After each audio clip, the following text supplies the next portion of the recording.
New York City in the summertime. There's so much to love about this place. It's got 100% humidity, so you don't need to shower. If you get too hot, you can always go to the beach and swim in a sea of syringes. And love is in the air because of all the subway masturbators. But just when I thought New York couldn't get any better, this happened. The Blackout mystery, a major section of New York City grinding to a halt as 40 blocks go dark. Mass confusion in Manhattan, minutes after a power outage flipped the off switch on the city's bright lights. From above, you could see the shadows of the skyline. In Times Square, the usually vibrant billboards went black. That's right, one of America's largest cities was cast into darkness. Even Times Square went completely black. And I don't know if you've seen a dark Times Square, but it is terrifying. I saw it, and I felt like at any second a face was gonna show up on the screens like, "Citizens of Earth, prepare to be probed." Like, it was really, really creepy. Now, for me, this blackout was double terrifying, okay? Because for the 4th of July, I went to California. And then while I was there, an earthquake hit, okay? And then I was like, whoa, that was scary. Then a few days later, another earthquake hit. And if like one earthquake is bad enough, the second one feels like it's trying to finish you off, yeah? I was just shaking like, I'm sorry, Mother Earth, I'll recycle more. So after that, I was like, you know what? I can't do this. I can't do earthquakes. I'm flying back to New York, and then the blackout hit. At that point, I was like, yeah, Trump must tell me to go back to where I came from. I'll leave, I'm fine. I'm ready, I'll go.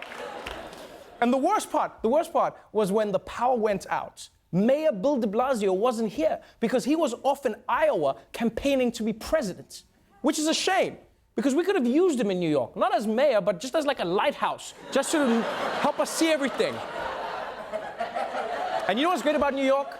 Is even though the mayor wasn't there, everyday New Yorkers stepped up to do their part. After the sunset this evening, Manhattan's west side was just about pitch black. People and pets kept their flashlights close.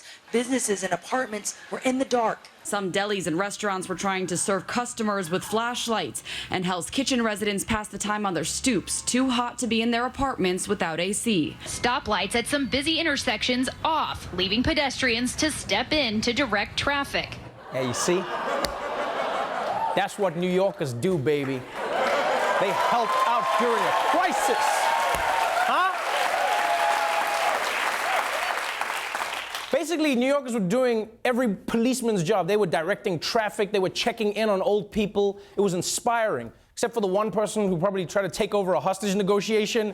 He was like, don't worry, everybody, I got this. All right, tough guy, shoot one of them to know you're serious. Come on, let's see. And it wasn't just the pedestrians stepping up. No, even Broadway actors made the best out of the blackout. How do you handle things when the lights go out on Broadway? Well, the cast of several musicals took their act to the streets during Saturday night's blackout here in Manhattan.